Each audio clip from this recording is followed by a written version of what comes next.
बातमीपत्रात आता पाहूयात गल्लीपासून ते दिल्लीपर्यंतच्या ताज्या घडामोडींचा धावता आढावा। भारतीय जनता पार्टी 2024 लोकसभा निवडणुकीसाठी उमेदवारांची पहिली यादी आज जाहीर करू शकते।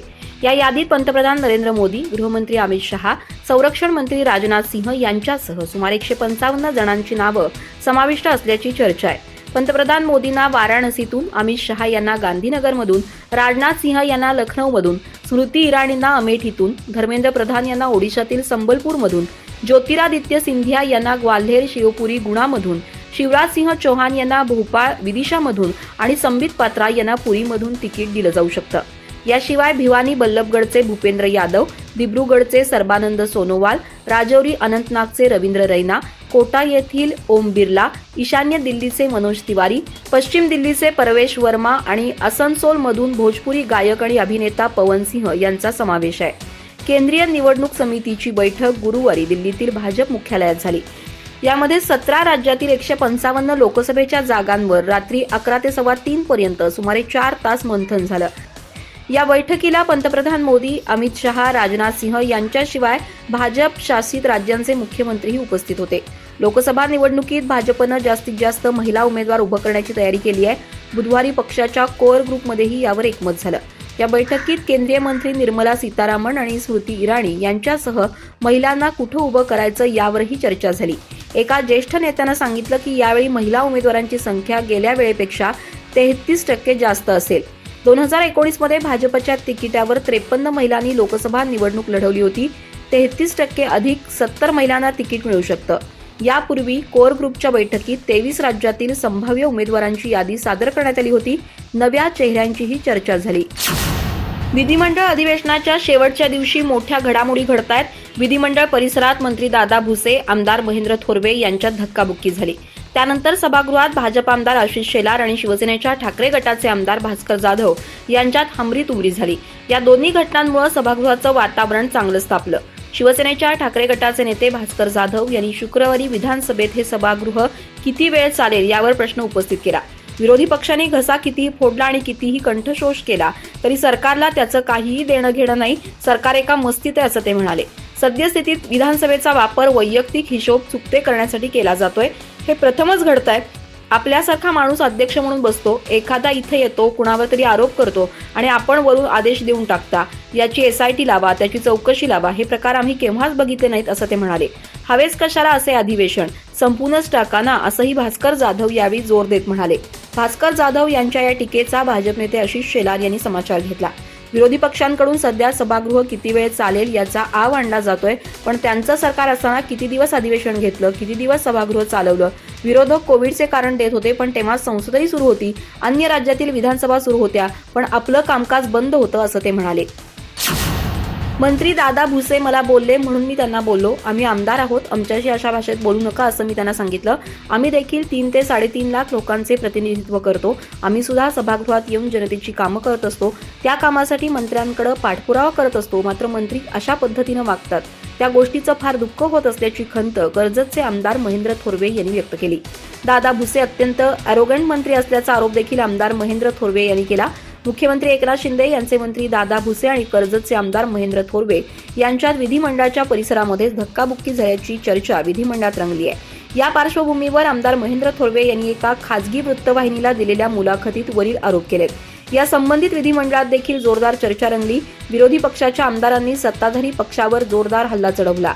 मंत्री दादा भुसे आणि आमदार महेंद्र थोरवे यांच्यात धक्काबुक्कीची घटना समोर आल्यानंतर विरोधी पक्षाच्या वतीनं एकनाथ शिंदे गटावर जोरदार हल्ला चढवण्यात आला। तर असं काही घडलंच नसल्याचा दावा देखील शिंदे गटाच्या काही आमदारांनी केलाय। मात्र असं असलं तरी आमदार महेंद्र थोरवे यांनी याबाबत स्पष्टपणे आपली बाजू मांडली आहे। आम्ही स्वाभिमानी आमदार आहोत, आम्ही मुख्यमंत्र्यांसोबत प्रामाणिकपणे काम करत आहोत। मुख्यमंत्र्यांनी मंत्र्यांवर आमदारांची कामं करण्याची जबाबदारी दिली आहे। मात्र अशा पद्धतीनं अयोग्यपणे आम्हाला उत्तर देऊन आमचा स्वाभिमान विकणार का असा प्रश्न त्यांनी उपस्थित केला। महाविकास आघाडीत सध्या काँग्रेस आणि शिवसेनेच्या उद्धव ठाकरे गटात जागा वाटपावरून घमासान सुरू असल्याची माहिती वंचित बहुजन आघाडीचे अध्यक्ष प्रकाश आंबेडकर यांनी शुक्रवारी प्रसारमाध्यमांशी बोलताना दिली। महाविकास आघाडीच्या जागा वाटपात सध्या आम्ही उपरे आहोत, त्यांची चर्चा होते तेव्हा ते आम्हाला बोलवत नाहीत। काँग्रेस आणि शिवसेनेत जागा वाटपावरून घमासान युद्ध सुरू आहे, ते संपलं की आमचे उपरेपणही संपेल असं ते म्हणाले। आंबेडकर यांच्या या खुलाशामुळे महाविकास आघाडीतील घटक पक्षात एकच खळबळ माजली आहे. महाविकास आघाडीतील जागा वाटपाचा प्रश्न सुटल्याचा दावा केला जातोय, पण प्रकाश आंबेडकर यांना तसं वाटत नाही.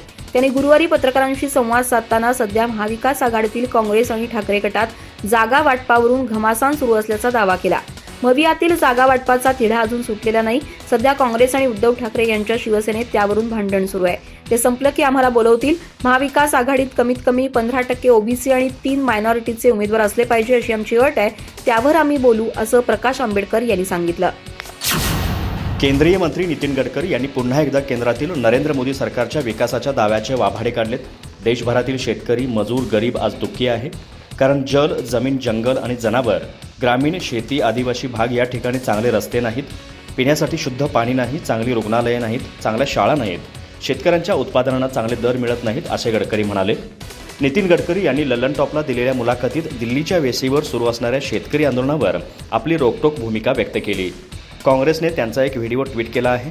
नितीन गडकरी शेतकरी आंदोलनावर भाष्य करताना म्हणाले की तांदूळ, मका, साखर, गव्हाचे अतिरिक्त उत्पादन हा महत्त्वाचा मुद्दा आहे. हरियाणात तर गहू व तांदूळ ठेवण्यासाठी रेल्वेचे प्लॅटफॉर्म वापरावे लागत आहेत. आपल्याकडे साठवणुकीची पुरेशी व्यवस्था नाही. शेती उत्पादनांचा भाव मागणी व पुरवठ्यावर ठरतो, पण आपल्याकडे धान्यांच्या किमतींमध्ये फारसे बदल होत नाहीत. त्यामुळे शेती आर्थिकदृष्ट्या परवडण्याचे झाली आहे. या देशाचा शेतकरी फक्त अन्नदाता नसून ऊर्जा उत्पादकही व्हावा असे माझे मत आहे, असं नितीन गडकरी यावेळी म्हणाले. गडकरी पुढे बोलताना म्हणाले, ग्रामीण भागातील शेती क्षेत्रात विकास झाला आहे, पण हा विकास इतर क्षेत्रातील विकासाच्या तुलनेत तोडका आहे. आमचे सरकार आल्यानंतर आम्ही खूप काम केलंय. या परिस्थितीवर उपाय म्हणून आयात होणाऱ्या 16 लाख कोटींच्या इंधनापैकी 5 लाख कोटींचे इथेनॉल, ग्रीन हायड्रोजन शेतकऱ्यांनी उत्पादन केले तर आपल्या देशातील शेतकरी सुखी व समृद्ध होईल, गावागावात रोजगार निर्माण होईल, असे गडकरी यांनी यावेळी बोलताना सांगितले. शिवप्रतिष्ठान हिंदुस्थानचे संभाजी भिडे यांची गाडी अडवत हल्ला करण्याचा प्रयत्न झाल्याची धक्कादायक घटना समोर येत आहे. नाशिकच्या मनमाड येथे रात्री 11:30च्या सुमारास हा प्रकार समोर आला असल्याची माहिती आहे. संभाजी भिडे हे येवला येथून मालेगावच्या दिशेने जात असताना आंबेडकर अनुयायांनी त्यांची गाडी अडवली. यावेळी काळे झेंडे दाखवून जोरदार घोषणाबाजी करण्यात आली. याचवेळी आक्रमक झालेल्या काहींनी थेट भिडे यांच्या गाडीवर हल्ला करण्याचा प्रयत्न केला. यावेळी पोलिसांकडून त्यांना रोखण्याचा देखील प्रयत्न झाला आहे. संभाजी भिडे हे गुरुवारी नाशिकच्या येवला येथे एका कार्यक्रमासाठी आले होते. कार्यक्रम संपल्यानंतर रात्री उशिरा ते कारने मनमाड मार्गे धुळ्याकडे निघाले. यावेळी मालेगाव चौफुलीवर भीमसैनिकांनी त्यांची गाडी अडवून जोरदार घोषणाबाजी केली. इतकेच नाही तर काहींनी भिडे यांच्या गाडीवर हल्ला करण्याचा प्रयत्न देखील केला. संभाजी भिडे मालेगावला जात असतानाच नाशिकच्या मनमाड येथे त्यांचा ताफा अडवण्याचा प्रयत्न झाला. संभाजी भिडे मुर्दाबादच्या घोषणाही यावेळी देण्यात आल्या. तसेच अश्लील शब्दातही घोषणाबाजी करण्यात आली. सुरुवातीला काळे झेंडे दाखवण्यात आले आणि नंतर थेट भिडे यांच्या गाडीवर हल्ला करण्याचा प्रयत्न झाला. यावेळी काही तरुण आणि तरुणी भिडे यांच्या गाडीच्या समोर आले. त्यांची गाडी अडवून गाडीवर जोरजोराने हाताने मारत शिवीगाळ करण्यात आली. यावेळी पोलिसांनी घोषणाबाजी करणाऱ्या आणि गाडी अडवणाऱ्यांना बाजूला केलं. त्यानंतर संभाजी भिडे धुळ्याकडे रवाना झाले. काळे झेंडे दाखवणाऱ्या आणि भिडे यांच्या गाडीवर हल्ला करण्याचा प्रयत्न करणाऱ्या कार्यकर्त्यांना मनमाड पोलिसांनी ताब्यात घेतलं असल्याची माहिती मिळत आहे. मणिपूरमध्ये अतिरेक्यांविरुद्ध प्रत्युत्तर देण्याची परवानगी मागणाऱ्या 1000 पोलीस कमांडोंनी गुरुवारी शस्त्रे हाती घेतली नाहीत. त्यामुळे इंफाळ खोरे आणि डोंगराळ जिल्ह्यातील परिस्थिती तणावपूर्ण बनली आहे. त्यामुळेच संपूर्ण राज्यात सशस्त्र दल विशेष अधिकार कायदा अस्पा लागू होण्याची भीती वाढली आहे. सध्या अस्पा, इंफाळ खोरे आणि 19 पोलीस स्टेशन क्षेत्र वगळता सर्व डोंगराळ जिल्ह्यांमध्ये लागू आहे. गुरुवारी IGP के कबीबी म्हणाले, आमचे कर्तव्य बजावण्यापासून रोखले गेले तर अस्पा लागू करण्याशिवाय पर्याय राहणार नाही. तत्पूर्वी मुख्यमंत्र्यांसोबतच्या बैठकीत हिंसाचारग्रस्त 6 जिल्ह्यांच्या जिल्हाधिकाऱ्यांनी शांततेसाठी आसाम रायफल्स आणि लष्कराची मागणी केली. थौबल, कांगपोकपी, चुराचंदपूर, बिष्णुपूर, टेक्नोपोल या जिल्ह्यांच्या प्रशासनानेही आसाम रायफल्सची मदत मागितली आहे. शस्त्र समर्पण करणारे मणिपूर पोलीस एकजुटता दाखवत आहेत. बुधवारी रात्री उशिरा मुख्यमंत्री बीरेन सिंग यांच्याशी झालेल्या बैठकीनंतर 1000 पोलीस कमांडोंनी 300 वाहनांमध्ये इंफाळमध्ये कूच करून आपली ताकद दाखवली. गुरुवारी राज्याच्या DGPंनी पत्रकार परिषद घेऊन सर्व गैरप्रकारांवर कारवाई केली जाईल असे सांगितले.